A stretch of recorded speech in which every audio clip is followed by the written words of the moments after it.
Everybody, good afternoon. Welcome to the Calaveras County Water District Finance Committee meeting. A couple minutes after 1. So I call it to order. Please join me in the Pledge of Allegiance.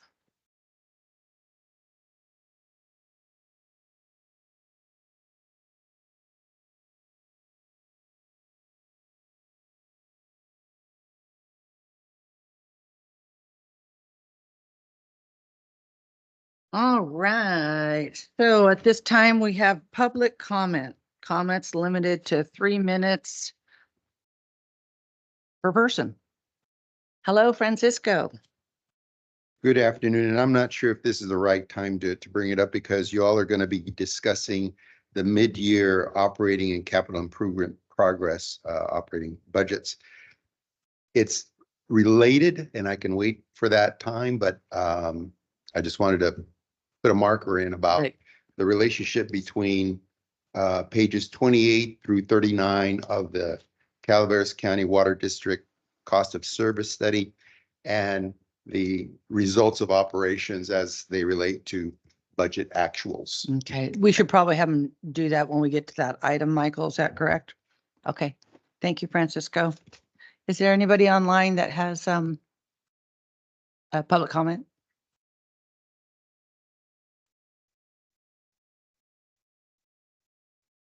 Mike?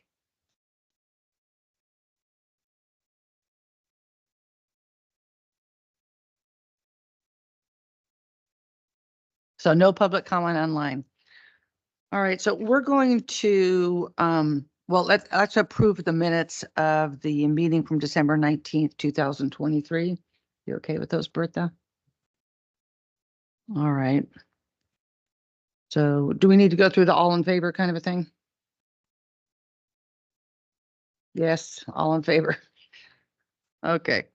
All right, new business. We're going to go ahead because we have the presenter for item 3B. We're going to move 3B up in front of 3A. So presentation of the audited financial statements for the fiscal year ending June 30th, 2023 by Richardson and Company. And I believe it's Brian Nash, is that right? Hi, Brian.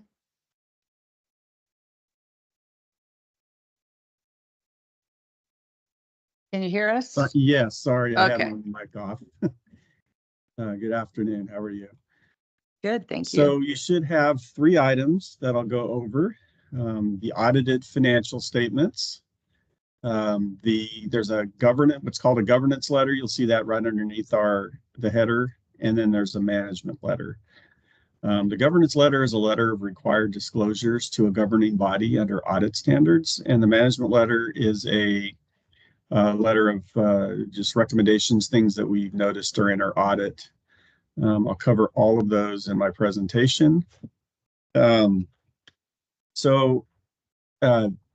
can't see Jeff there, but do you have the financial statements up in front of you? Or I don't know if you could give me control and I could show the financials as I walk through them. We'll give you control, it looks like. Give us a moment. I have them in front of me. Yeah, and Brian, just so you know, Jeff is not able to join us today. So okay. Really appreciate you being available to walk us through it a little bit. Sure. Okay, let's see. Brian, I believe you can just share there's a share at the top of your screen. Share, there we go. And share content. Let's see here. What else do I need to do? I need to click on the window. Can you see my screen? I can. You can, okay. It's So blue. yeah, here's the audited financial statements. Let me make those a little bigger so you can see them. Okay. Brian, we're looking at a blue screen, not the financials yet. You're not looking at the financials, so I want to change the screen it's sharing. I'm wondering. The screen that usually shares is where I have them, so you can't see them now. Let me try. Can you see them on this screen? You see them? That's it. Okay. That's interesting. It's a different screen than I normally use. Okay. Sorry about that. Okay, so I'm going to go through my normal presentation that I usually go over with the full board. Just a few kind of required disclosures along with going through the financial statements themselves. So one of the things to keep in mind is management is responsible for the financial statements, even though we help prepare them. Our responsibility is to provide our opinion based on our audit. Was a little bit difficult this year with Catherine resigning right at the end of the audit before it was complete and Jeff being out. So that's why we're a little bit late this year. The financial statements has an opinion, which is what you pay us for, and it's here on the first page of the financial statements. The opinion is what's called a unmodified or clean opinion. So that's good. Nothing unusual there. There is a management discussion and analysis. This is like an executive summary of the financial statements. It goes through some of the major changes. There's some tables in here that show the changes and the percentage changes, and I'll kind of cover some of the main points in this as I show you the financial statements themselves. We're also going to issue what's called a single audit compliance report. A single audit is required when you receive federal money. So that has to be issued by March 31st. It's going to be issued in a separate document. So there's no compliance report on these financials as is normally the case, but we will get to that by March 31st. It's in progress now. All right, so I'm going to show you some of the highlights, some of my thoughts on the financial statements themselves. You can see here, this is the statement of net position. It's sometimes called a balance sheet. It shows assets, liabilities, and net position. One of the things I'd like to point out to you is the cash. You'll see here the cash and cash equivalents. There's about $12 million under the current assets, which is unrestricted cash and cash equivalents. And under non-current assets, you'll see there's much more cash and investments under non-current. This is the restricted. These are the restricted assets, the restricted cash and investments. So you have the R&R fees, the expansion fees, and there's about $1 million of unspent debt proceeds. So if you look at how much cash and the cash investments you're holding, the district's holding, it's over $60 million, but 51 million of it's restricted for only capital items. So the unrestricted cash is only 12 million. And you'll see in the sewer fund, it's only 1.2 million. So it's a pretty low amount. I always have since I started being your auditor, I've always talked about the sewer fund, because when we first picked you up as a client, the sewer fund was running cash deficits. It does have cash this year, but there is a interfund loan to pay off that cash deficit that was there several years ago. And you can see it here under other assets. There's $645,000 left between there's a liability on the sewer fund side and a loan receivable on the water fund side. So the sewer fund's paying that past deficit back. Hey, Brian, I'm sorry. Yes. Are you on page 14? This is page 14, correct. Okay. So this 645,000, that's the past cash deficit that's being paid back over time by the sewer fund. So the sewer fund has had its financial issues in the past. So it's good to see that it has cash at the end of the year, but it is still paying back this deficit over time. I'm going to go to the liability side. The liabilities, the long-term liabilities actually declined. There weren't any new long-term liabilities recorded, and the normal pay downs of the liabilities reduced the liability sum. But you'll notice here the net pension liability went up quite a bit, over $8 million, and then the OPEB liability, the retiree health insurance liability, went up over $6 million. And that's because of the CalPERS incurred a loss during the measurement period for these plans. So we measure the liability at June 30, 22 for the June 30 23 fiscal year end. And during that year, CalPERS had a 6% investment loss. And boy, you can see the liabilities really increased because of that. In the prior year, the liabilities were down because they had over 21% investment earnings that year. So you can see these liabilities are pretty volatile based on the investment earnings. Down at the, sure. Because we're talking pensions, Michael, we stopped putting money in that unfunded liability.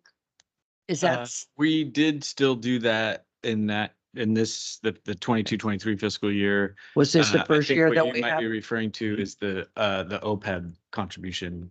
Okay, well, to remember we our stopped side. at doing one, and so I'm wondering, do we need to revisit that based on what we're looking at It's a here good today? question. So I think the pension liability is different. The OPEB actuarial valuation will be I think it's the next one that will give us a much better update on the impact of the changes we made to the OPEB benefits. Okay. And then we can revisit whether we need to start making More contributions to the again. PARS trust again or not. And I'm hoping not, but we'll have to see where that lands. Okay. We All right. We did have a long discussion on that. Right. I'm just wondering if we stopped at this fiscal year that we're currently in, then obviously, I wondered if Brian had an opinion if we should start doing that again, Well- contributing to that trust again. Let me show you where you are based on the numbers as of June 30, 23. Tell Whether us you what should- page you're going to be on. So I went way in the back of the financial statements. There's required supplementary information. It's at page 48. And this page will show you what the unfunded liability or what the funded percentage is of the OPEB plan. And if you can see it on the screen, in 2022, because of those higher investment earnings, it was 86%. So it was up quite a bit. And then it's down to 56, just under 57% in 2023. So, you can see it was 63% in 21, went up to 86% because of the strong investment earnings, and then it went back down to 56%. So it's kind of volatile because with those investment earnings. But as far as whether you should fund it, that's really kind of up to you guys. Your actuary has a lot more experience with what all other plans are doing. But you have a fairly strong funded percentage based on what I see with my other clients. It's down a little bit due to that investment loss, but it's fairly good funded percentage. Definitely in 2022 it was compared to most of my other clients. So to kind of give you an idea where you are based on others, I think you're maybe at the higher end of average. I know in the pension plan, I'm going to I think that's another one of the reasons we stopped making those contributions as well. As we the felt like 50s should be more. we were okay, but and that's something your think- actuary should be able to Yeah. discuss with Okay. you. They probably have a very good idea because they're the ones who compute the numbers. Here's your pension plan. That's the previous page. The pension plan was 99% funded in June 30, 2022, and it's down to 83.6%. This percentage is a lot higher than most of our other clients. You must have put some money away in the pension plan that over and above what other just what CalPERS says to compute or to contribute, because your percentage is a little bit higher than my other clients. So you're doing a lot better on the pension plan, compared to the retiree health. It's 56%, but that's still a fairly, probably higher than average funded percentage. Michael, we might, excuse me a minute, Brian, make sure that we have that during our budget development, a discussion on what direction to go. Okay. Sorry, Brian, go ahead. Yeah, I was just preparing for another board meeting, and there's a special district that has no funded percentage. They haven't funded their benefits at all. It's just pay as you go. So there's still quite a few pay as you go entities out there, but I think more of them are trying to make sure their benefit is funded. So it's not just a promise to your employees, it's actually a funded benefit.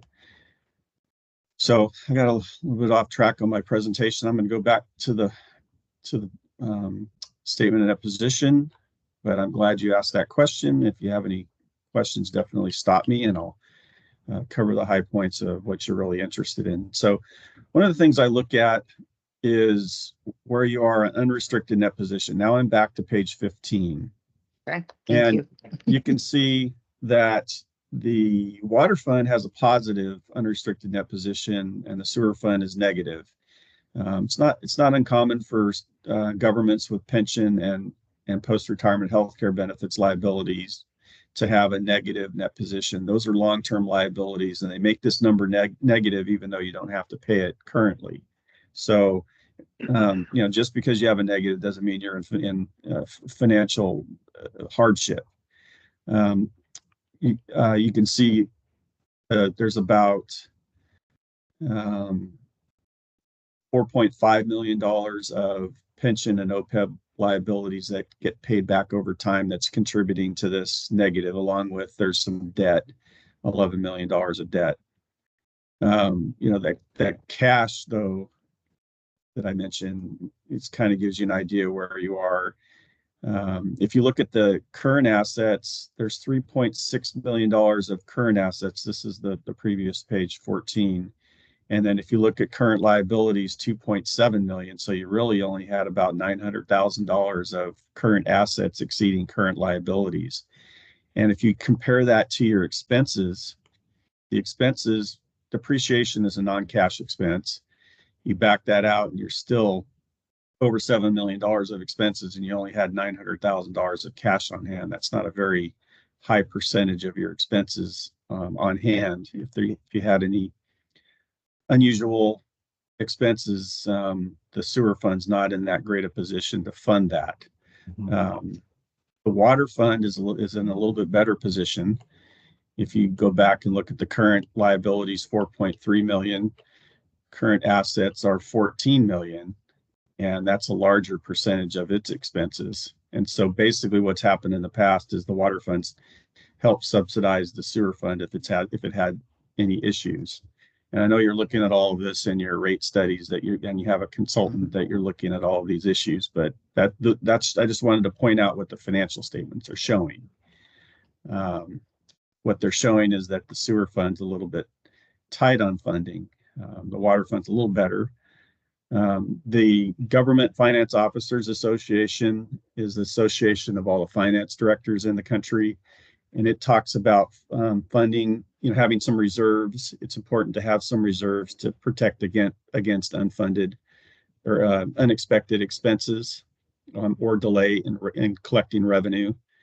So that's always something that you want to consider. The Government Finance Officers Association says at a minimum, 15% is what you should have, but it really should be higher than that if you have volatile revenue sources or if you have wide swings in your expenses. Many water districts have 3 to 6 months of expenses on hand as reserves. Some are much higher than that, but the ones that are higher than 3 to 6 months generally have like power revenues that are really high or some other outside revenue sources that help. So usually, 3 to 6 months is kind of where governments typically are, maybe a little higher than that if they have volatile revenue sources.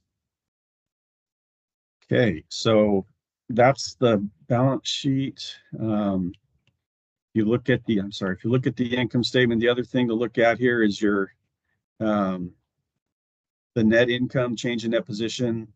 There was a loss in the water fund and income in the sewer fund, but a lot of that was those restricted capital items, expansion fees and R&R fees.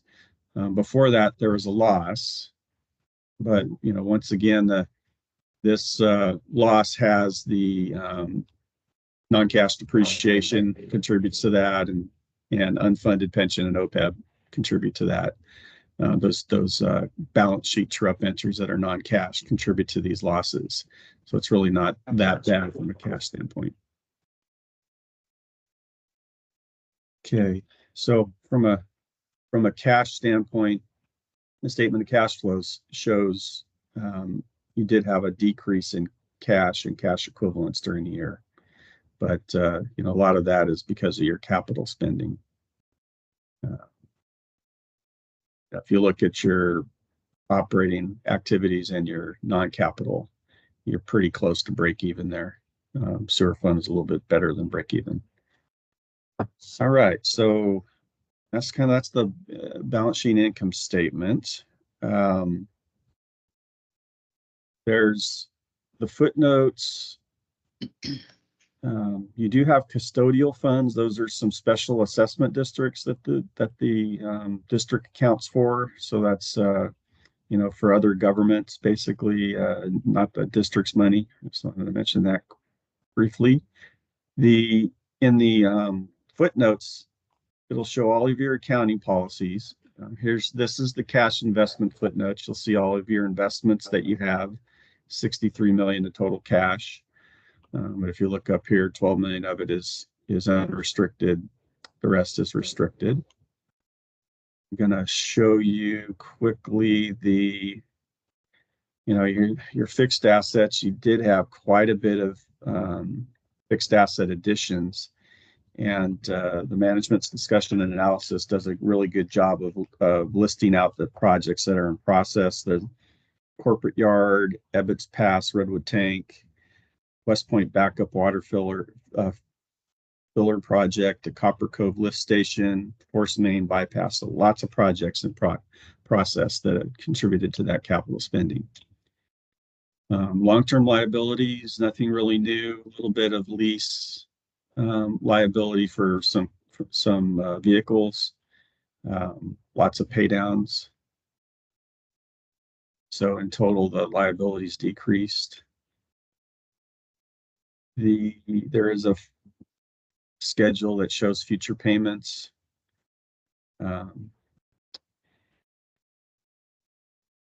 There is a footnote here that goes over the approved reserves that the board has approved in the past. And then this shows how much it can be funded based on how much net position the district has.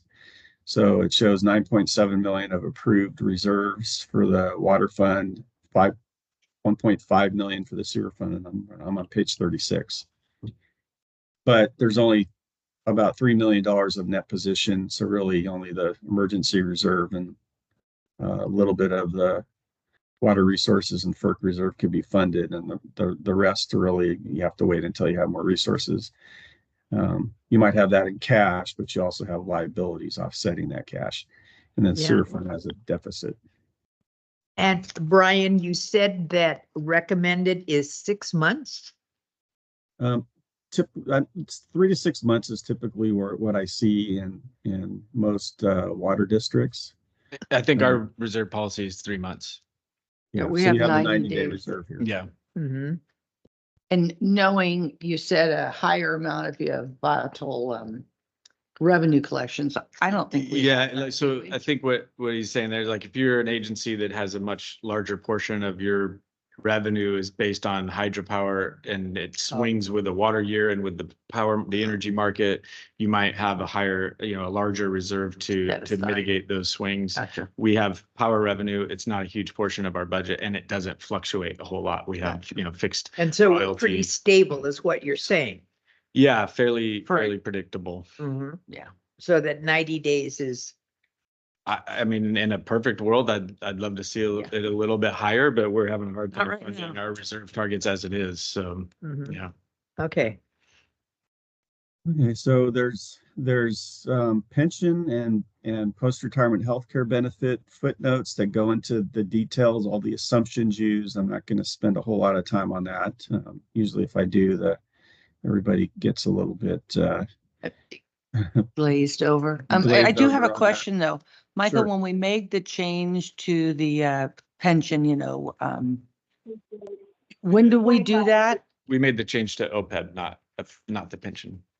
Okay, like with those cash outs. So really, we're not seeing any result of that change in these statements? To the extent there are any changes, it is overshadowed by the swings in the investment returns. And Okay. so when we see the next OPEB actuarial valuation, that's when I think we'll be able to kind of pinpoint more the changes that resulted from the restructuring versus just the swings in the market. Yeah, I was going to ask Brian if he had an opinion, if you could see, oh, this is a great change kind of a thing, a good benefit. Did it turn out to be a good benefit, or is it just okay? Yeah, and It's a little too soon. don't think it Well- really shows up in here yet, but feel free to chime in there, Brian. So I believe a couple of years ago, you did change to where you have defined contribution post-retirement healthcare benefits, and Yes. the defined benefit plan has been limited. So it should start declining over time.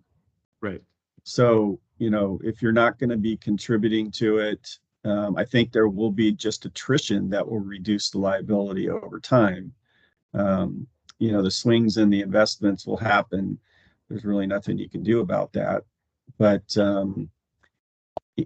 I think that change that you made a couple of years ago really is going to start. You're going to start seeing some benefits to that going Nice. forward. That really you haven't seen yet. As Okay. people leave, Yeah.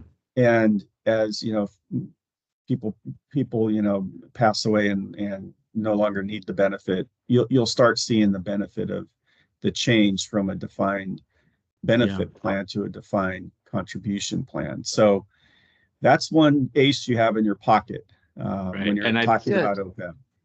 I think Nice. we've already seen some, because we also, that change reduced our annual operating cost as well for that program. So we already have some savings as a result of that. But I think the long-term That's where you're gonna see it, yeah. liability will start to reflect that change as well. That's what I wanted to hear. It was the Yeah. right thing to do. You did mention your power revenues, and maybe I'll just briefly talk about that in comparison to one of my other clients. You're kind of you're fixed. You're the way you have your contract. You're kind of getting kind of normalized fixed returns on your power. One of my clients, Yuba County Water Agency, had a contract with PG&E where it was kind of similar, where they took care of the cost of the maintaining the dam and kept a lot of the revenue, and they just got a certain percentage. Well, when that contract ended, and I think they were receiving maybe 10 to 13 million. They have a lot bigger plant than you do, 10 to Yeah. 13 million dollars of revenue. And then when they quit and went to market-based selling power in the market, they've had as much as $100 million of power revenues in a particular year. And it's been averaging, 60 million to 80 million.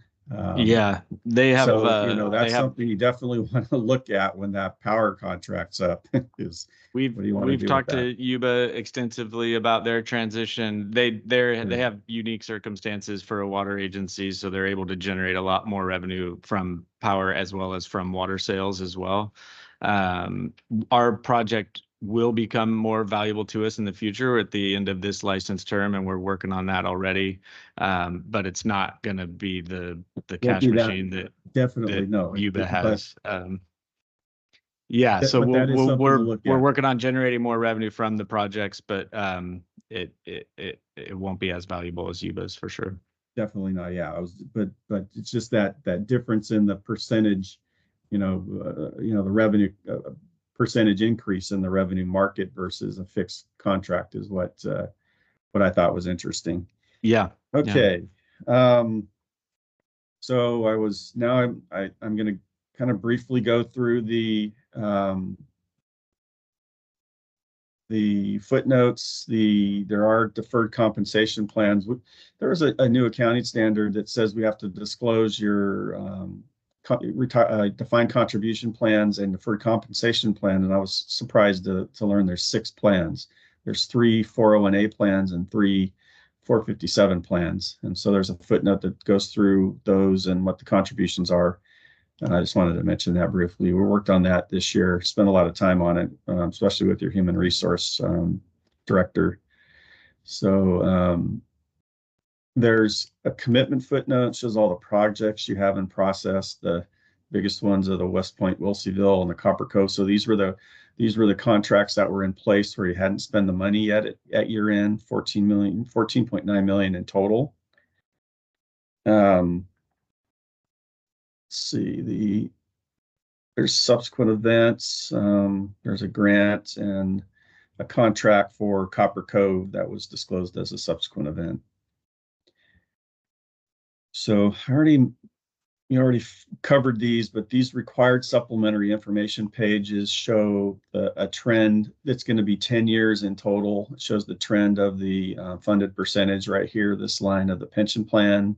Already went over the fact that it was 99% in 2022 and 83%, 83.6% in 2023. And that's a fairly high percentage. I've heard CalPERS say they're not worried if their plan is 75% funded.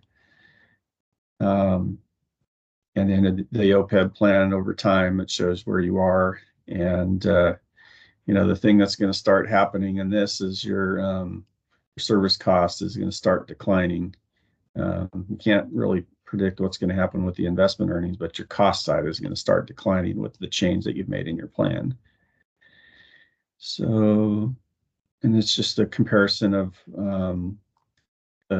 required contribution versus what you put in. You put in extra money into your OPEB plan every year, going back the last 6 years. This was the year that the accounting standard for the OPEB plan was implemented. So eventually this schedule will have 10 years also. And this shows all the assumptions that are in the plan and the changes over time. So let's see. And then I wanted to point out, so these are the custodial funds. Those are the special districts that you're doing accounting for. And in the back here is your debt service coverage ratios. So I think this is one of the things that that you're looking at. The one on the bottom is the one that's interesting. It's your actual ratio is 1.58 and your required ratio is 1.25. Right. This is with just a certain debt in it. You have to show this one to a certain bondholder. It's USDA, I guess. Looks good if you don't have everything in it. Once you put everything in it, it's pretty tight. It's never been that tight since I've been doing this this report. You see, it was 13% in the past, and that was 1.58 in the current year. And that has a great deal. The relationship there is with your pension and OPEB fluctuations. Your pension expenses were actually a credit, and so it made that ratio look really good. And this year it was an expense, and so it made that go down. The sewer is looking better, 13% compared to 1.25 on the ratio. You don't have as much debt in the sewer fund, but that water fund ratio is pretty tight. It's kind of depending on what's going on with the pension and OPEB fluctuations. So that's all I had on the financial statements. I can stop and talk about anything more you have questions on in more detail, or I can go on to the management letter. Hearing any questions, and stop me. Let me look at my notes real quick here. Give me a second. Sure. Got that.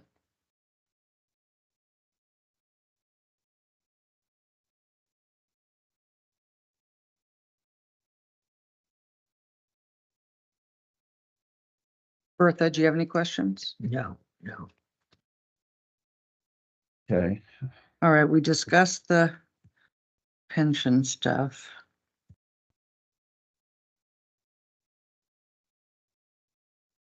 I'm okay. Any Okay. public comment, Francisco? Okay, we're okay. We're done with the financial statements. Michael, do you have anything else on that? Nope.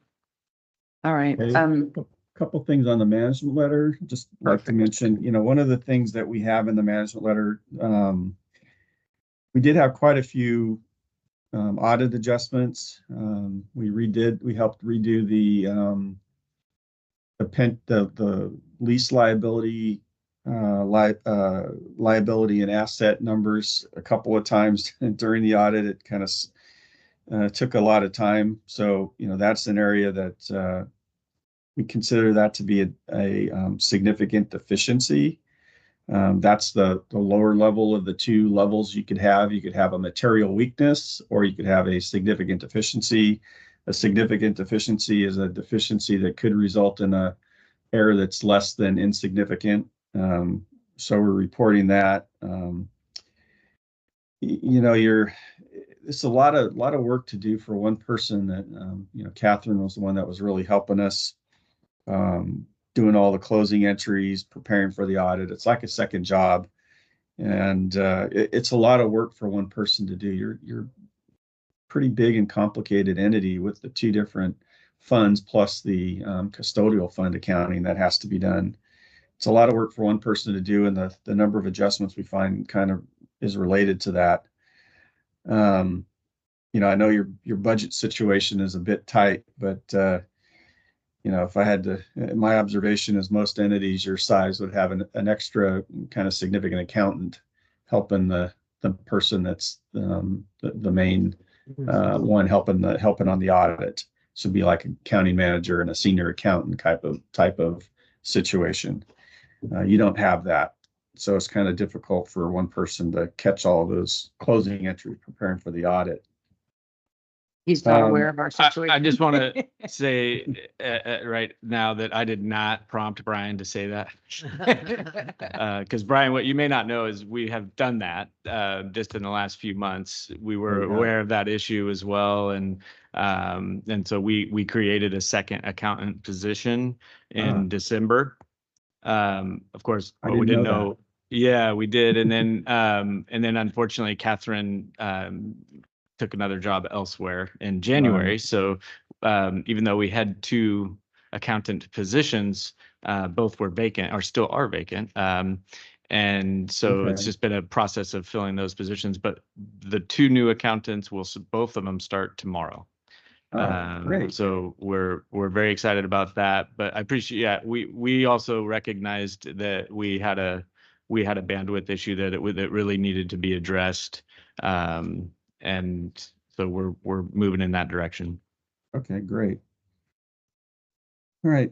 Then I had a couple other recommendations. One's new, and most of the other ones are older issues that board has probably already seen those before. But I was looking at the way that the salary and benefit costs are allocated. It's based on the number of connections.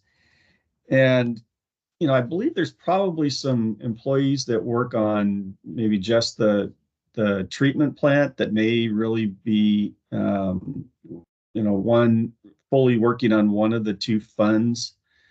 So the recommendation here is to take a look if there's any employees that are working strictly on one fund or the other, those are considered direct costs. And so those costs should be assigned directly to that fund. And then the ones that are working on both funds are the ones where the salary should be allocated between the two funds. And I talked to Jeff about this during the audit, and he said he'd take a look at it going forward. So that's a new recommendation. That's sewer fund and that water is an fund, interesting. right? It's an interesting question. We should do that. Because really, we are. I won't say unique necessarily, because I'm sure there's other agencies that do it this way, but it's not totally common in the industry to have as many people as we do doing both. And it's partly because of how dispersed our service area is, how we have multiple plants in one area. And so it's just more efficient for us to have combined water, wastewater operators that are doing both. Are they for that certified? area. They're certified for Okay. both, rather than having a water operator spend, half of his time in Copper and the other half in Arnold or West Got it. Point. We have them certified as water and wastewater operators. And so that's probably why you're seeing that more here than you might in other places.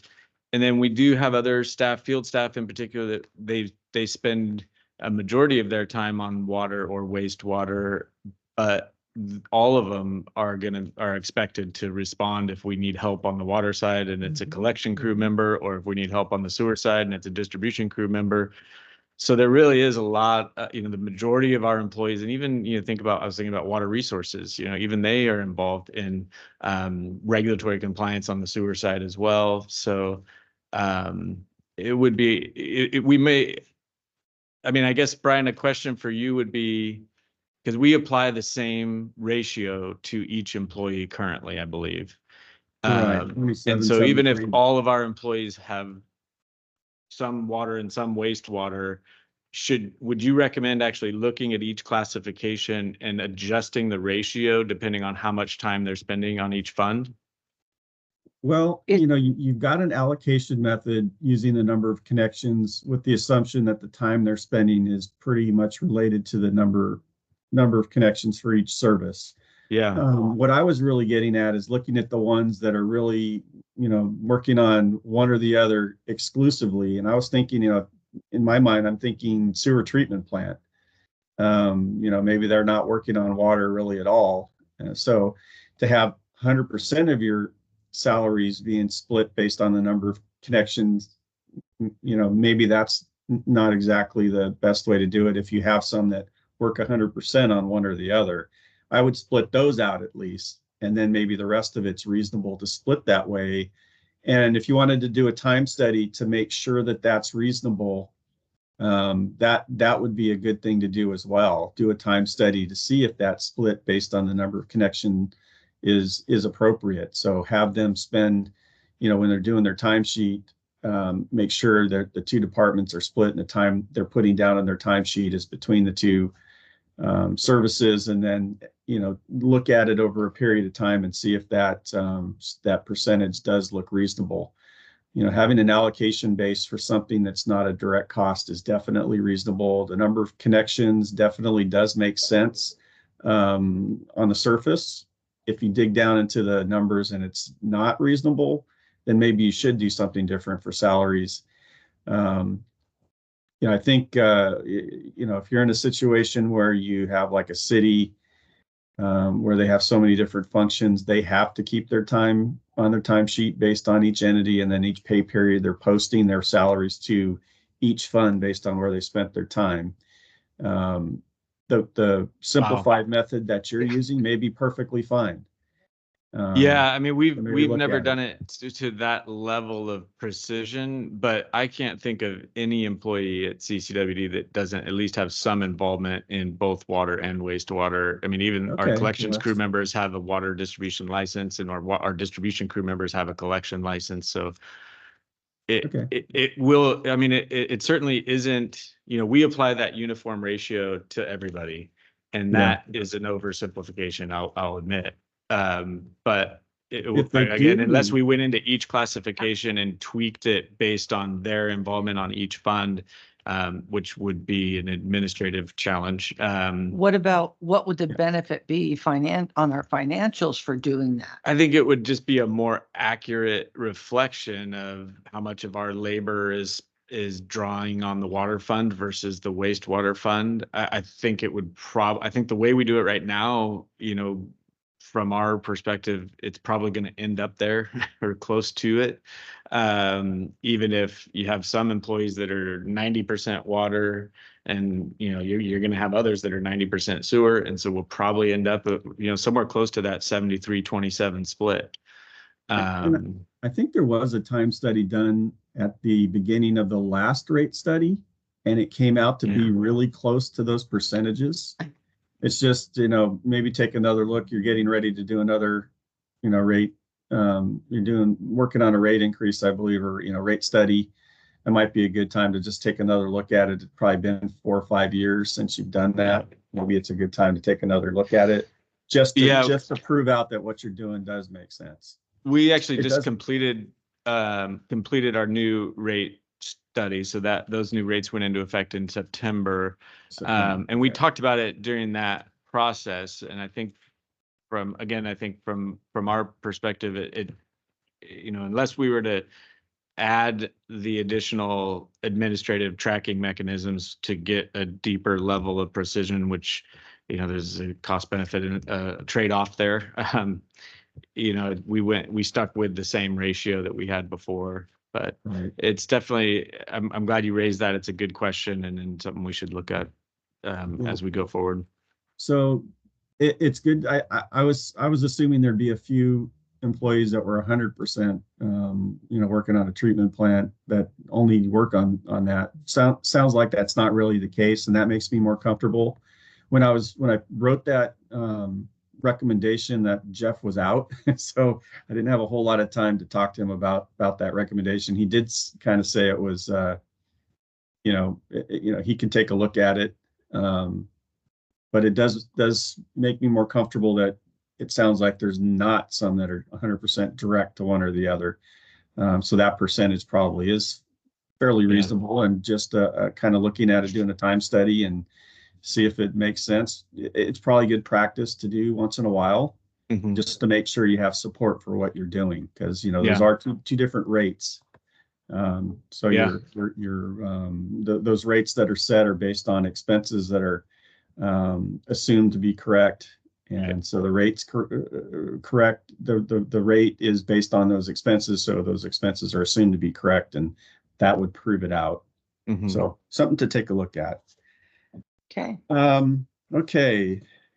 There's a couple other just policy and procedure recommendations. One of them is typically the person who enters payroll, or the person that enters payables, wouldn't also add the vendor or the new employee, because that's a preventive control to make sure a fictitious vendor, fictitious employee doesn't get entered into the system. I know there's a review of that, but just having that, not having that ability to put in the new employee by somebody who processes payroll is a preventive control. And so that's one of the recommendations we've had in our management letter. Typically maybe somebody on the billing side would put in the new employees, and then somebody on in the payroll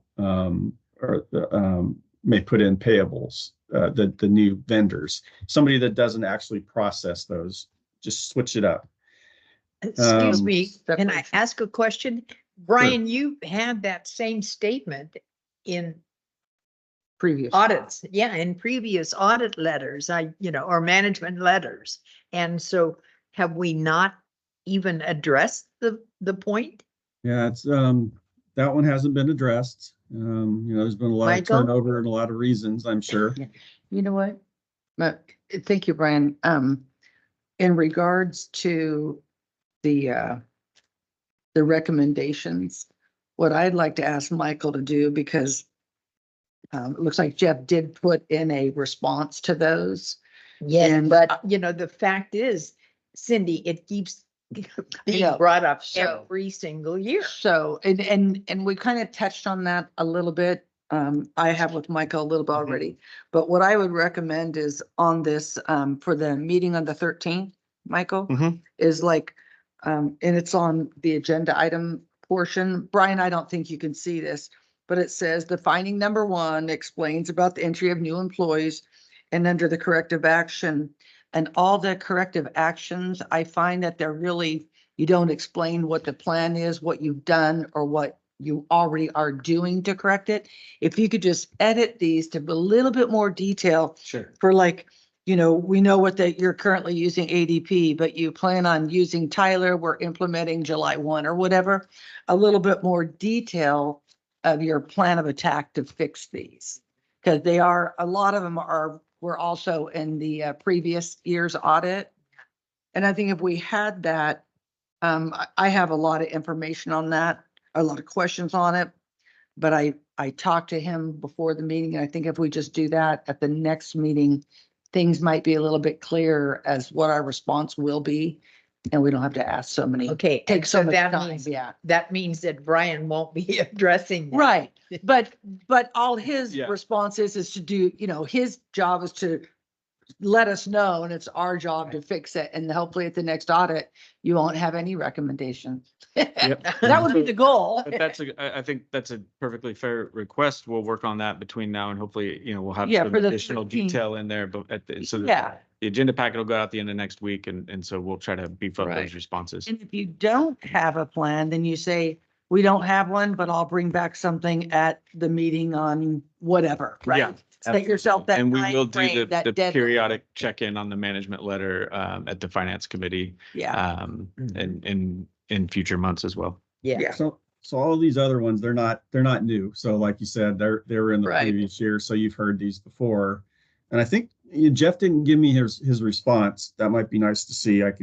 Just so I know what his Okay. plans are. But the last one about Fund 104 and 108, those are accounted for as a single fund, but then they're split during the audit to move half, 27% into the sewer fund and 73% into the water fund. But then if there's an adjustment that affects that fund, we have to split the adjustment into the two funds. It takes a lot of time to do that. And I think Jeff said he's planning on splitting those going forward. Is that what the response says? That one's important to us. It just takes a lot of time during the audit. Mm-hmm. yeah. So, you know what, Brian, we'll have, Michael, when they have the updated version of the action that we're taking in response to your recommendations, I'll make sure they send you a copy of it so you can see. Is that good? Let's see. So that's the management letter.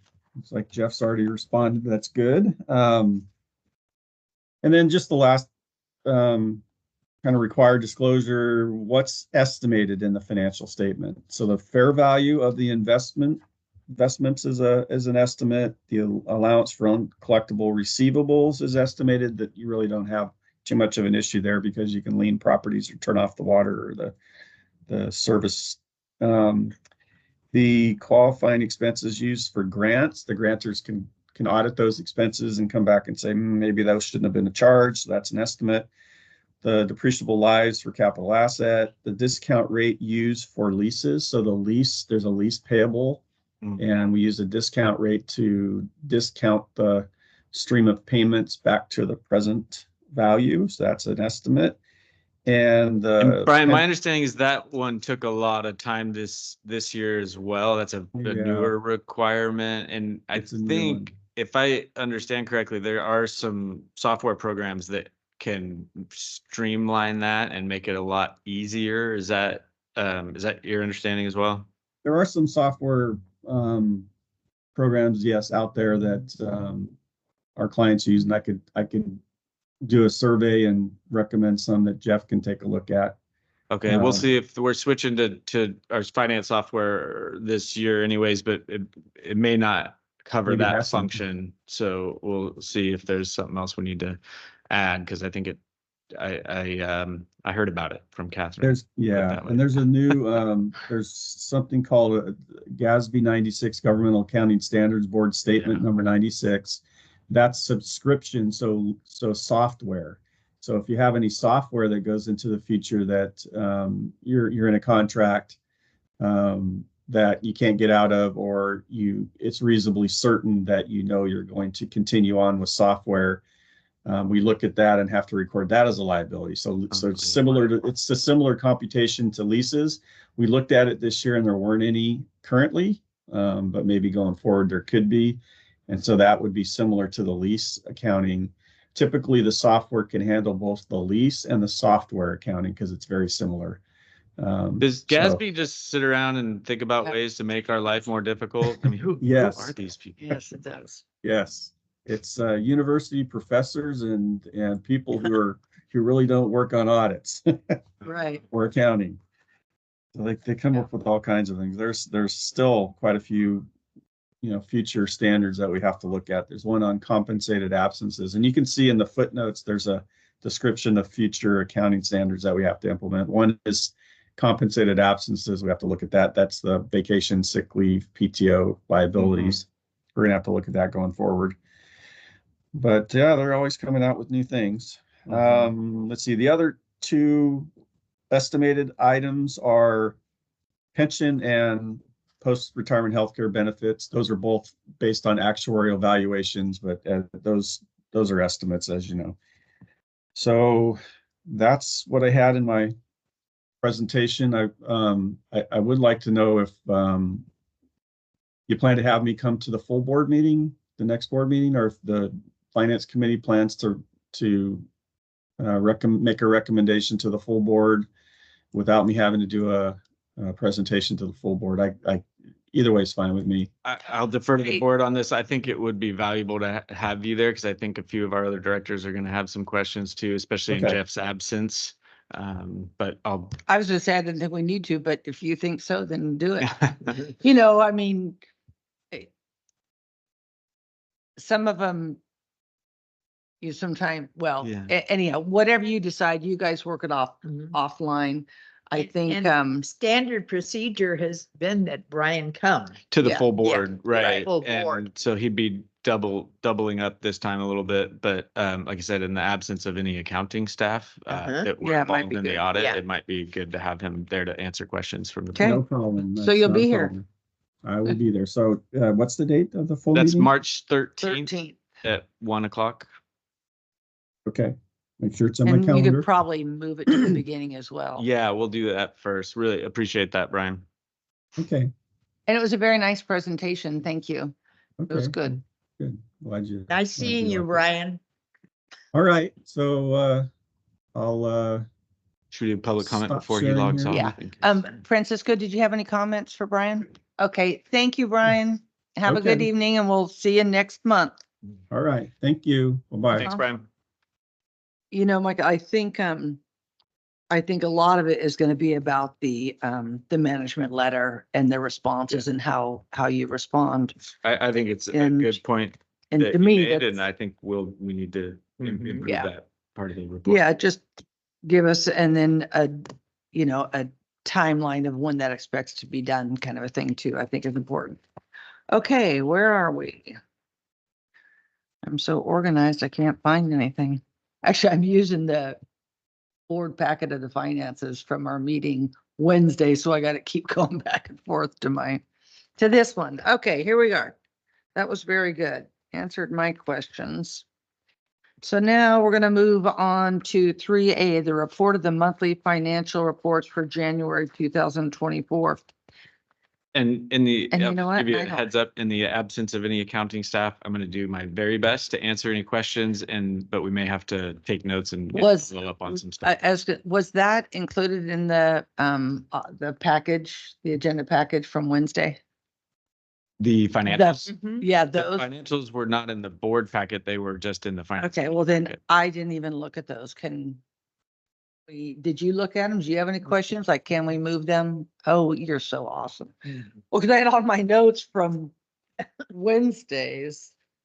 No, I think the think- financial statement was just in the, Yeah, I had the financial statement. So let me look at just real in the, quick. just in the finance committee packet.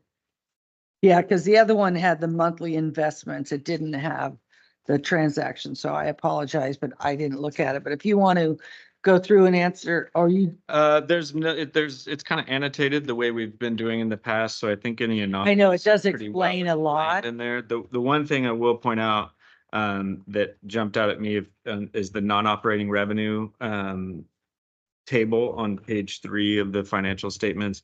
There's some formatting changes that occurred that resulted in a mistaken report. So that under interest income, so 51100, the GL there shouldn't be a current budget column there. The formatting carried over and then it was a change from Catherine to Patty and, Oh, that's so, Here we are. there shouldn't, there is revenue in that line, but there shouldn't be the current budget column and the remaining balance column. So it makes it look a little bit off there. And then we're allocating the appropriate amounts higher up, 41010, 410 and 41, both those water and sewer funds, allocating the proper amounts of R&R funds that will show up in those columns in next month's report. So that one is, there's some corrections that are already being made to the non-op revenue report, that will correct some of those anomalies there. Other than that, though, I think the notes do a pretty good job of explaining where we're high and where we're low and the explanation for those things. But happy to entertain any questions. Well, now that I have in front of me, I do have a question. Okay. Page 4. Salaries went up. Payouts. What are payouts? Those are probably the PTO payouts. And if you recall, we changed the PTO policy in the most recent contract negotiations to the benefit of the district so that we don't carry as much of a liability. And by banked PTO, we cash out on a regular basis, and we had to make some changes for regulatory compliance reasons, tax reasons. And so we cash out PTO that we lowered the caps that employees can carry forward, and we cash it out so that we're paying it in that year and maintaining compliance with those lower caps. So that's why that's been working. Yeah, I mean, Well, it does create an additional expense for that year, but it's overall, it's a long. Yeah, overall, then, district. yeah. So, So there's PTO. I mean, that's all paid time off, right? there also is that's probably payouts when employees leave. And Because the accrued PTO, they cash out their whole PTO balance at that point. And so there's payouts when an employee leaves, and then there's also the annual payouts. so, Pull up my copy of the budget just to make sure that I'm getting that right. so in our financial audit on page, or the audit statement note to basic financial statements on page 24, under compensated absences, a total of 22 to 32 days of personal time off, PTO leave per year may be accumulated by each employee. And it says employees are paid 100% of their PTO leave hours upon death, termination, or retirement. So I had a note on here, so you use it or lose it, but you're saying it got No. paid out. Is something different? It's not use it or lose it. It's if whatever you don't use gets paid out upon separation from the district. Well, I guess this just isn't, So Because it says- nothing is ever lost. yeah, Right, but it which is- says which is- employees are employed 100% of their PTO leave hours upon death, termination, or retirement. So to me, it sounds like nobody's getting paid, and They get I paid thought out. they did. Yes. So maybe this is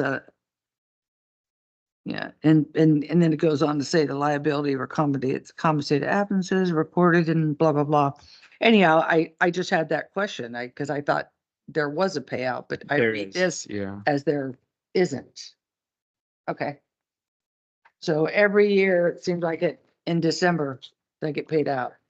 Well, only down to the cap, Right. the accrual cap level, and then there's an amount they can carry forward. We actually allow for a cash out in September as well, but you have to elect for that prior to the start of the calendar year. Mhm. So the employee has to elect at the end of, so it would have been, I think we do October through December or something like that. It might be shorter, where there's an election period for, if you want a September cash out, you have to elect for it prior to the start of the calendar year.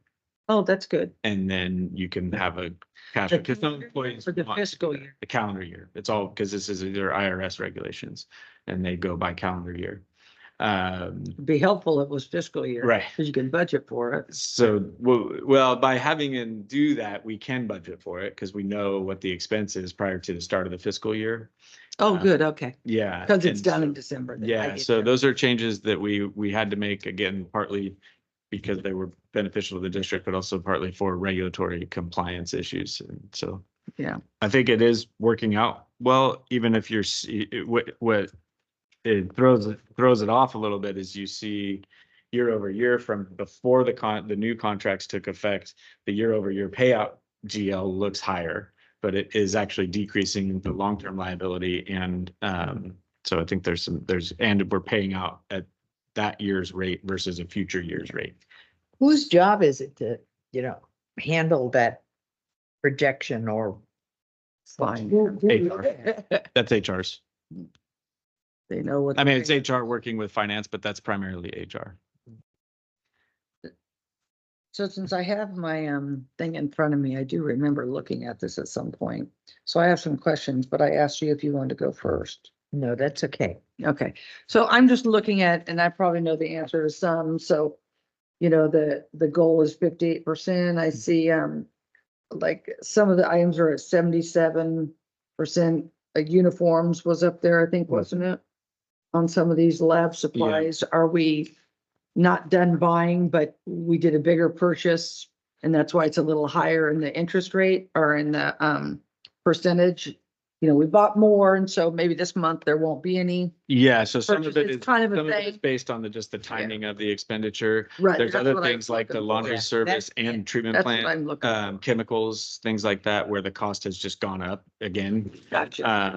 And overall, though, we're on a good Yeah. pace to come in just under budget and actually revenue exceeding projections by just a little bit. So overall, the projections are looking good. It's just some of that variability will even out over the course of the year. And then there's some things where the cost has just gone up. And you mentioned about the third party payment. You talked about that. Yeah, so that's an issue. I'll go ahead and address that since you asked, because it was one of the things that is standing out to me is as we look at these monthly in revenue.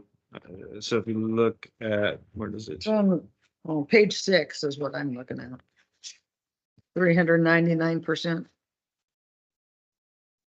Yeah, so third-party payment processing, I think what happened there and this is something we should have fixed before the fiscal year where we were developing the budget. I know we talked about it and we must have just missed it. Because what the change that took place there was we still incur the cost of the processing fee, but we now pass it on to the customer, or most of it we pass on to the Figure customer. itself out. There's an income. There should be side. there will always be some expenditure there, but it will be much lower. Well, actually, the expenditure should trend about the same. The difference is we also have a revenue line that now offsets it, but we shouldn't have reduced that off. We shouldn't have made that offset in the expenditure line. Sorry. In the revenue line, the offset, or for both, the expenditure should still track what the actual payout is. And then we also have the revenue that comes in to offset that cost. So hopefully I'm not talking in circles here, but we'll fix that in the budget going forward so that we make sure that we're still showing the full expenditure, the full annual projected expenditure. And then also we have the revenue offset noted, but not decreasing the actual budget for the expenditure. I'm There we wondering go. I if, think I got it right that time. well, Sorry about that. so the bottom line is we didn't record enough expense, but the income side was okay. Yeah, so the revenue, So then what's gonna happen is our expenses are gonna go up, the revenue is gonna stay the same. I wonder, just because it's mid-year and we make changes to the budget to tie everything up a little bit better, smooth it out or whatever. I'm wondering if something like these, and then also remember the telephone, if we don't change them right away, it'll still be brought to our attention, and towards the end of Mhm. the fiscal year, we're gonna know, man, we better keep an eye on that because we mess it up. And I'm looking at the phone. Now, this is just for utility service and it's at 188%. So is that another one of those items that had that 10 dropped off by mistake kind of a thing? yeah. When it's stuff like that, I'm just wondering if we shouldn't be so apt to change it right away. I mean, it's gonna be what it's gonna be. And if we come in over budget or under budget, in that case, if we see those instead of fixing them right away, maybe it'll be a better remembrance of saying, okay, let's come up with a game plan of how it doesn't happen again, because it does happen. I mean, it happens. It's data entry stuff. but in something like that, I actually think this is a good opportunity to fix those things now. And then, because I think maybe sometimes what happens is you know, either well, then no, that wouldn't have explained it in this case too. when we go into We just the did the budget offset stuff in that you the, want us to do. we just did the offset in the expenditure line and we shouldn't have. I think that's what it comes down to. So I And wouldn't that's what mind, you were preparing. I wouldn't mind seeing that corrected and then we make a note to make sure we don't do that again and then come in fiscal year. Well, we'll see when we get to that mid-year review. Well, that's where, oh yeah, that's right. That's the next item, Yeah, we're but not- that's something we can still adjust in mid-year. And then Yeah. let me I'll look be, at the revenue side. And I'm just picking on some of the bigger numbers. Some of Mhm. them, it's like, okay, it's a one-time expense. Some not, there's the payouts. You know, Emily, I have in budget overtime. Yeah, the overtime was really high and that was Mhm. for what? Did we have the atmospheric rivers last year? Or was it the previous? fiscal year? That's for this fiscal year. Was this fiscal year or no? It So was last fiscal year. See, overtime is being monitored. So like, yeah, when it's being monitored, I'd like to see, like, we knew before, remember we had all the overtime and we put together the overtime crew for utilities. Mm. At least we know why. So why is it so high right now? I think in that, instead of just being monitored, you should say atmospheric rivers and we'll go, oh yeah, that's right. You know what I'm saying? Instead of just, of course, it needs to be monitored. I would expect that. But if you can identify why it's there, at least it makes it understandable as why we have it. okay. Okay, else we talked about. Is that third party? The bad debt expense, is that just once a year? Good 86%. question. I'll have to get back to you on that one. Well, looks like we still have a little bit left, but. You know, I wonder how often, twice a year or whatever. And those computer license contracts are still high.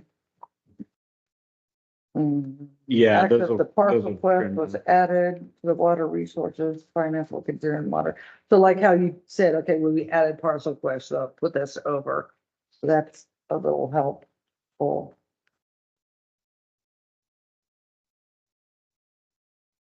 And all right, I'm good on those. Bertha, do you have anything? Yeah. I'm sorry, was that a yeah? Okay. Francisco, public comment, any of that? The financial. Yeah, statements, this is, yeah. yeah, not the mid-years yet.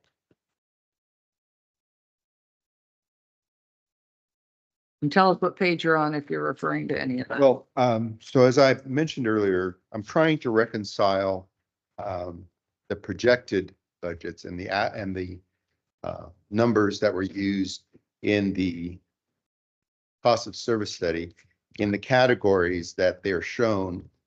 I don't know how to reconcile, you know, the engineering and technical services with the parentheses 58. I don't know how to get the numbers that go with that from the reports. So what I was trying to do is those results were allocated using the models as listed, like on page 30.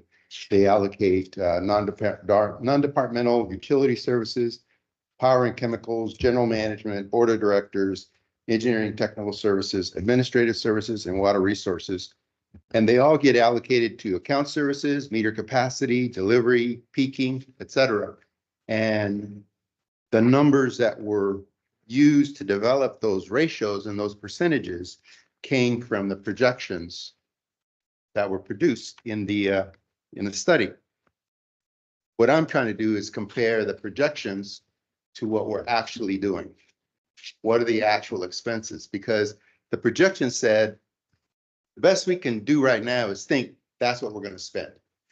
But now it's no longer what we thought we were going to spend. It's It's what we what we spent. spent. And so if we compare what we spent to what we said what what's the variance?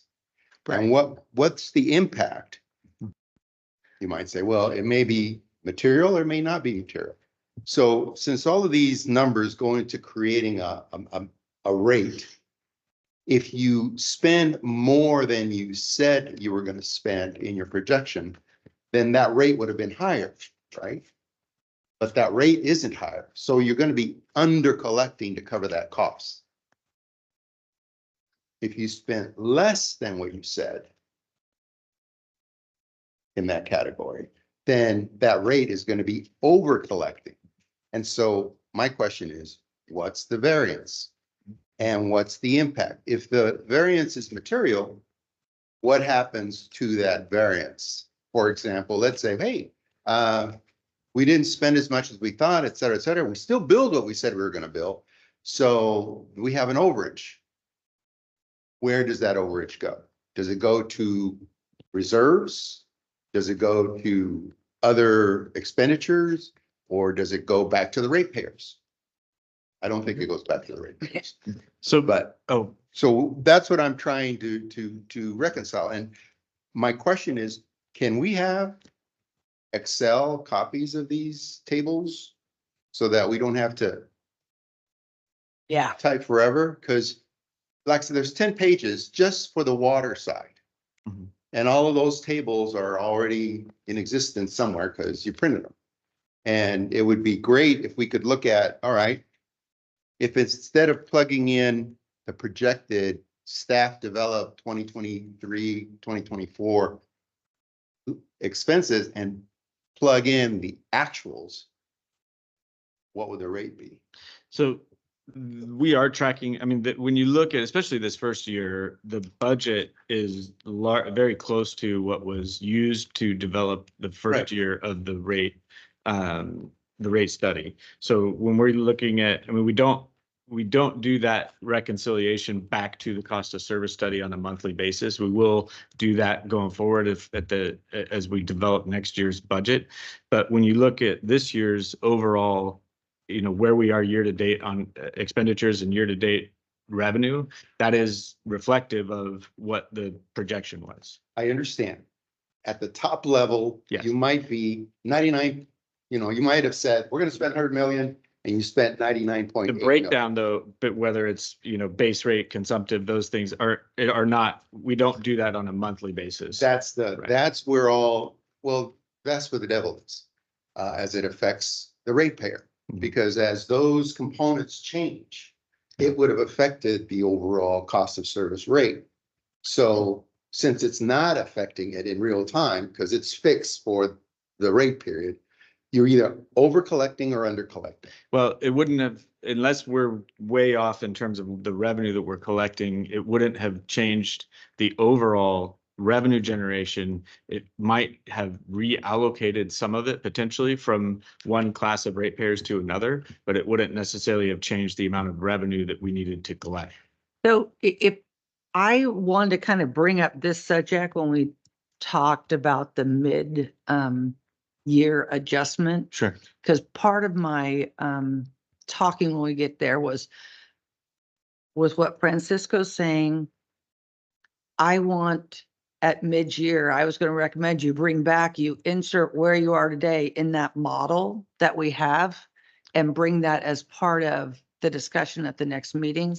Is this the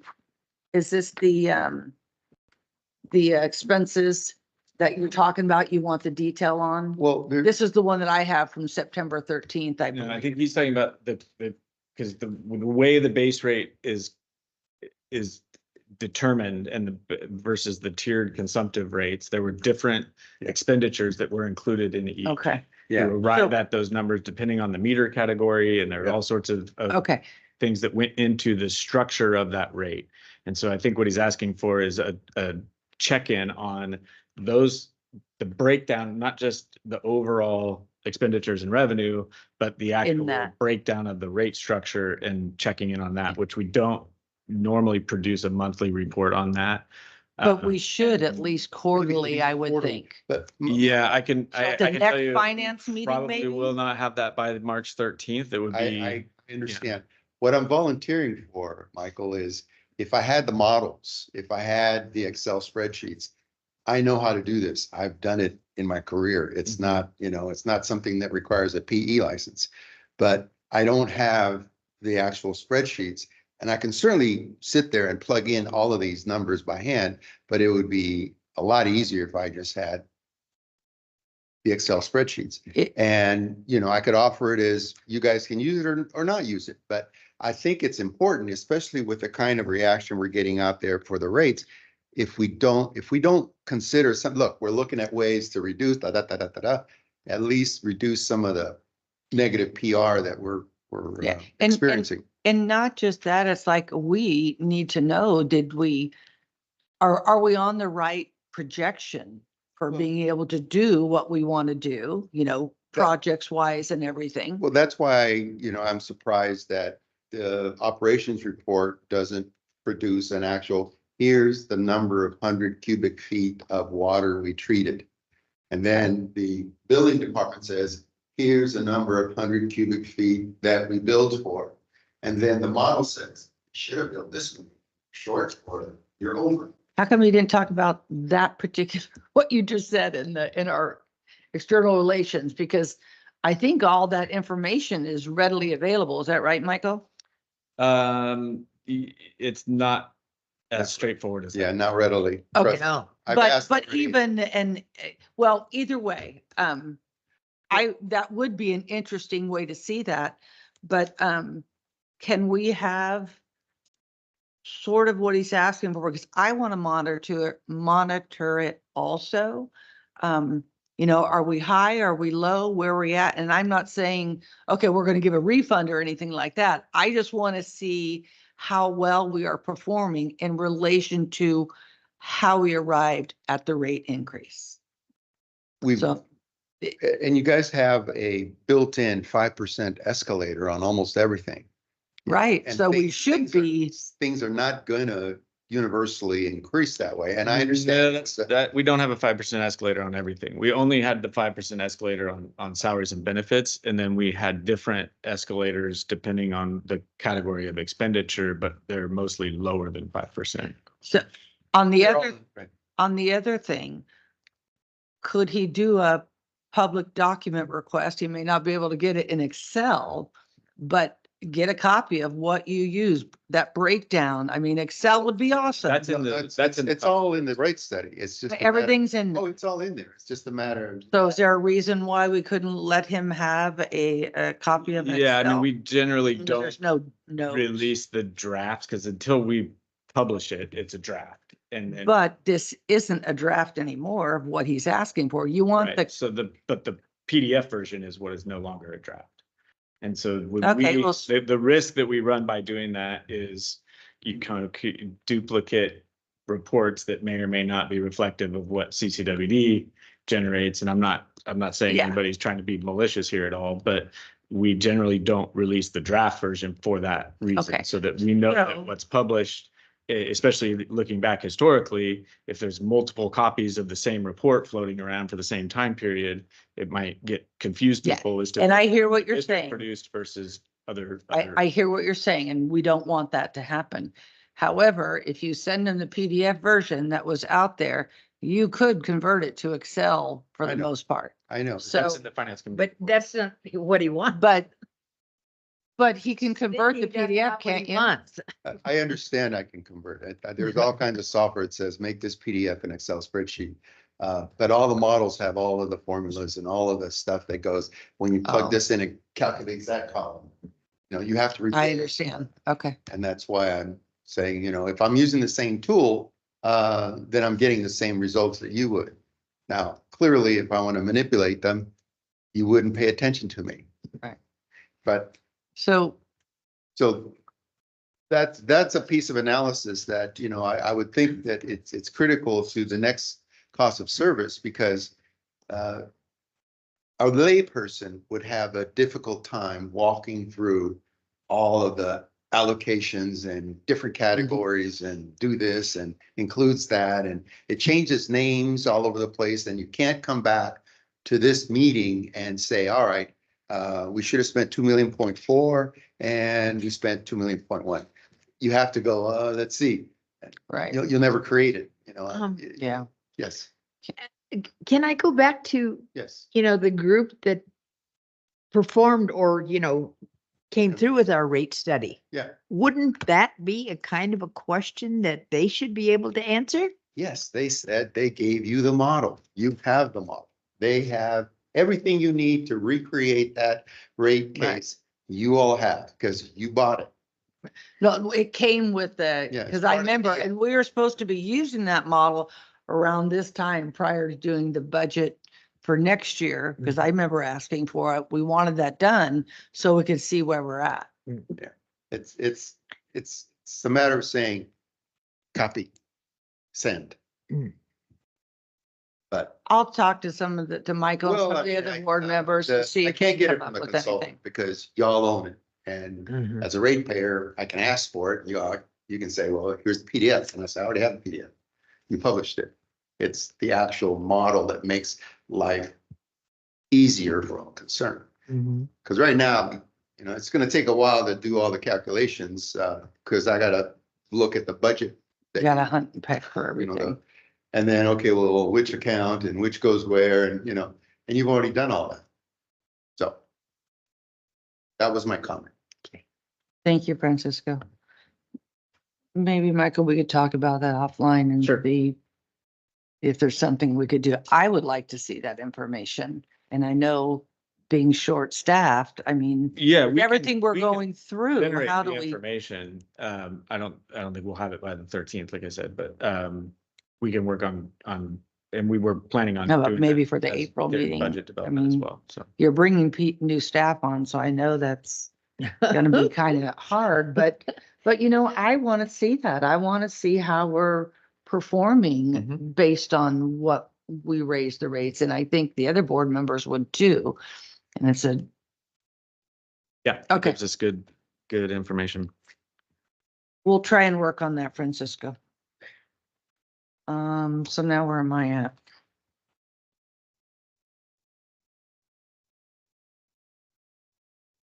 So is there any more questions regarding the monthly trend financial reports? I think we're good, Bertha and No, I'm Francisco, good. good. Anybody online? Okay, let's move on to, I don't think we need to do the management letter. Now, I guess think we covered should. those items in Yeah. during Well, Brian's. let me just presentation. bring it up and I'll ask you. Okay, so we're moving on to 3C, the discussion regarding the audited financial statements and management letter. I think we did those already when Brian was on. Yeah, and so all I am gonna say at this point was that when you bring it back to the March 13th, if you could just have the Yeah. recommendations in a more detailed form. Right. Bertha, was there any other questions for you on No. that? You're good? Any public comment on 3C? I kind of had forgot to ask anybody public comment online before Brian left. Everybody okay? All right, my goodness. Now we're at item 3D, discussion regarding the mid-year 23 fiscal year 23-24 operating capital improvement program budgets. Michael, you want to start off presenting anything there? Or Well, so I guess the first thing I should note for everybody that there were some corrections to the staff report that was included in the packet. Did we distribute those already? Okay, so everybody has the updated numbers that I think are highlighted and redlined in the version that we released today. is this the complete of what was in the Wednesday board meeting packet? Yeah, Or just and the it was ver- also in the finance committee packet as well. Okay, well, I didn't have that packet. It- I do now. but It's we- the same, the mid-year budget report was the same. Same as Wednesday. Yes. Well, and that's what all my notes And were. so That's this is why- the updated version of that. Got it. Right.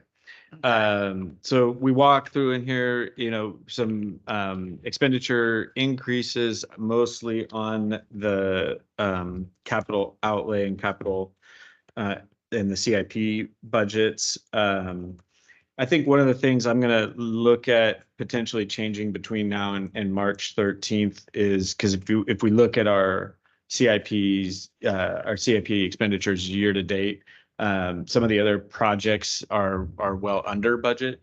And so instead of requesting an overall increase in the CIP budget, I think we may pivot to just reallocating the cash flow that was budgeted for this year from projects that are under budget to these increases in certain projects. Because the overall, we're going to come in under projections on CIP expenditures in both water and sewer. And so I think making those adjustments rather than increasing the size of the budget would be more appropriate. So I'm going to, Excuse me, say that again. We came under, and so, well, so we have with certain projects, there are cost increases. So some of the CIP budget projections are going up. We're exceeding. But we can make those adjustments by decreases in other projects where we're coming in under, rather than just asking for an increase in the CIP budget. because they are not being worked on. Yeah, there's a So- few significant ones. The biggest one on the wastewater side was we thought we were going to be in construction at Arnold Wastewater by this time this year.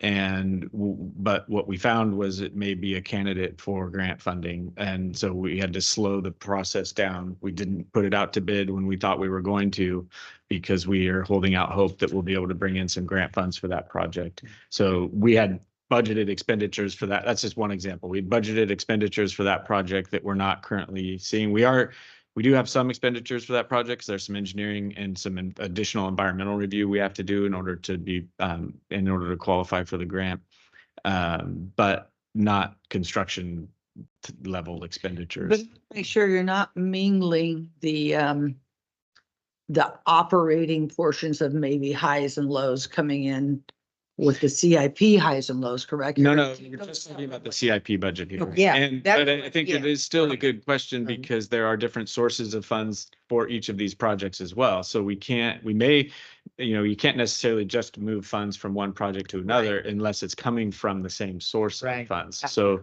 we'll have to look at that carefully. Okay. But I think we'll be able to make these adjustments and make the increases that we need to in certain projects by adjusting other project budgets downward.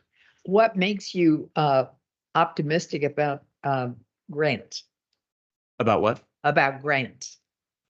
So we really kind of had to get down to a very nuanced level of evaluating whether or not Arnold is a disadvantaged community. Oh, okay, we're still talking in that. Yeah, and in so that overall, Arnold is not, but when we really zoomed in to just the portion of Arnold that our wastewater treatment plant serves, that portion of Arnold is just under the threshold. And so it is considered a disadvantaged community and does qualify for grant funding. That's gotta be otherwise very wouldn't. finite, Michael. It's very close. Yeah, yeah. And so once we had that information, we decided our operators are nervous because we need to get this project moving sooner rather than later. But it was worth holding off just because of it would be huge for our CIP if we could secure grant funding for that project and shift those funds that were allocated for that project to other CIP projects. It would really go a long ways for us. So the prospect of potentially securing grant funds for that project was too good to pass up. But it will slow the project down. And it doesn't make it critical then. It is a critical project. We are, especially when we have storms like this weekend, we run the risk of spilling at that plant.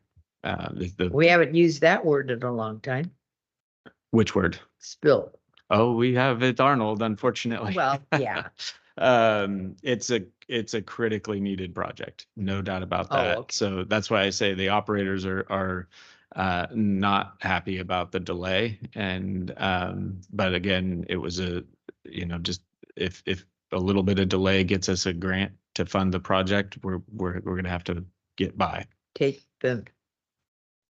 So, Okay. other than that, nothing overly dramatic here. but happy to entertain any questions that anyone has. Got questions? You want to go with questions? No. Okay, so pretty much on page 2 of the agenda item, we're not making any adjustments as far as to amend the operating budget bottom line. You're just making the recommendations to do that bulleted item list on page 2, right? Because it says on page 1, you know, we've not foreseen the need to amend the fiscal year 23-24 operating budget, but you're making changes. That's It right. says on the back, so are we Yeah. doing it or what? Right. No, that's correct. I think we can shift some, it's similar where we can change some expenditures and for areas where we've had savings to cover costs that have come in over without increasing the overall size of the budget. But we want to be careful about making sure we're documenting that and tracking that.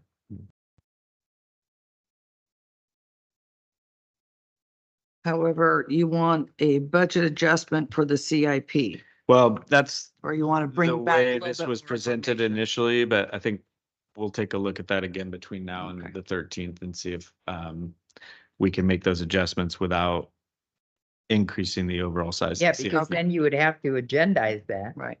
And Well, so, that will be on the agenda for the Yeah. 13th if we Okay, need to do and that. the Yeah. way you word that is going Yeah. to, Either way, it'll Yeah. come back to the board on the 13th. so since we're talking mid-year, I know with the rate increase, I remember specifically asking that we work with that model, the one that Francisco is asking about. I wonder if you could have that maybe brought back for what, the second meeting in March? And let's review those numbers together, a presentation of some time. I'd like to see it. I'd like you to put in the numbers based on the actual in that model. Because you should be able to Mhm. save the model as first review and the date, that way you're not messing up the original model, plug in the numbers and let's compare it and see where we're at. Because one, you're gonna have to ask the board to approve or not the rate increase for next fiscal year anyway, and we wanted to see that information before we made that. So you're kind of, Well, getting that a would couple of definitely be things part done. Of the information we present when we bring the budget. We weren't planning on doing it next month Yeah. necessarily. but wouldn't it be important for you as staff to know where you're at before you present a budget? Mhm. Yes. And, you know, so maybe we could do that at first meeting in April or the last one in March or something. I mean, we may not have all that much information because we've only been doing the billing since when, October, we said? So, Right. It didn't go into effect till mid-October, so it's Yeah. been a few months.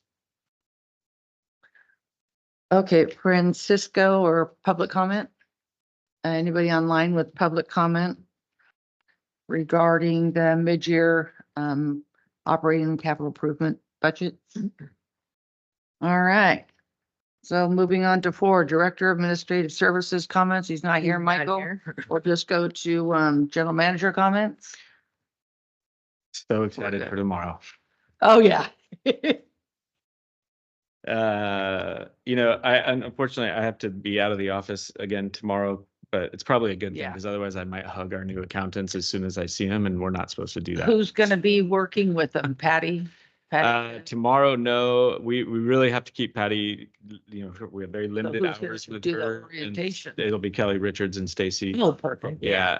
Remember them? Yeah. Yeah, so we're not, in fact, that's part of why Kelly's not in this meeting today. She's preparing to onboard those 2 accountants, but Perfect. we're not, we have such limited amount of time for Patty to focus on the Patty work stuff. that needs to get done rather than training. So we have a plan in place for onboarding and training them, and it'll be a little And they have their Unconventional. handbook. You have the yeah, handbook. fortunately for us, Patty and Catherine both have done a really good job of documenting and really leaving well-written procedures. So they'll have enough to dive into. And then we're going to bring Catherine back for some training as well. Oh, yeah. Well, no, having a whole day with them working with the Kellys Yeah. Will be good. will be fine. Yeah. On a Friday and, A rainy Friday. uh-huh. That'll be perfect. just hunker down with the books and Mhm. get cozy. Yeah. Is that it? I think that's what accountants do, right? I don't know. Yes. You mean as far as reports go? Yeah. I for think you sure. probably heard enough from me this week. Yeah, did. we did. I'm trying to move it along. All right, Bertha, any director comments, future agenda? items? No, it's been a long time since I've been here, but. Oh, yeah. Uh-huh. Yeah. I just want, I know staff is working really hard, everybody, including Rebecca over there. And I just want to thank you. And we do recognize that. And perhaps maybe you feel like we don't, but we do. Yeah. And Thank you. so for our next finance meeting, what were we going to bring back? Anything? You know, Gonna really wait I'm till glad you after next asked that meeting. because I wasn't gonna give GM reports necessarily, but we are still tracking certain items that have been on the agenda for a few months ago, including, we're still waiting for a response from the county on the discussion about sewer rates on the tax roll. We're pinging them on that. Discussion about revenue for the customer assistance program.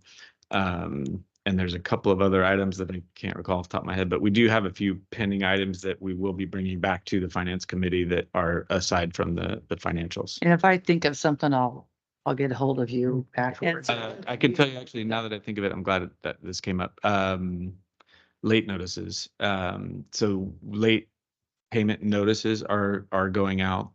But we're doing a late notice for each billing cycle with no penalty.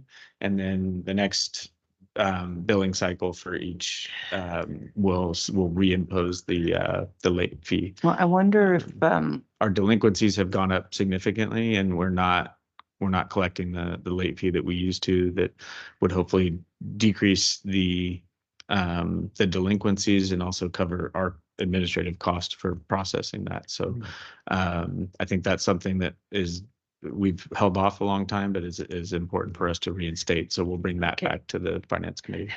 Let me give you out in the public, my dentist is charging $100 if you miss an appointment. Oh, wow.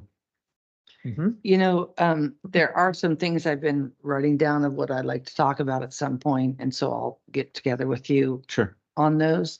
But with this, I'm coming back to that model program. If somehow, anyhow, I just want to keep that in the forefront because I really want to see how we're doing Yeah. with we that. will- And we maybe that's certainly will something we provide put that on our information. finance committee meeting, quarterly or every other month or whatever that might work out to be. Okay, that's it. So the next meeting right now is March 19th, Right. for the finance, Tuesday, March 19th at 1:00. And meeting's adjourned. By the way, we have, Nice. Was that a good score? oh, okay, we have trout release on Monday. Oh, yeah. Oh, White Pines? And No, Murphy's no, Creek. Murphy, Oh, Murphy's Creek.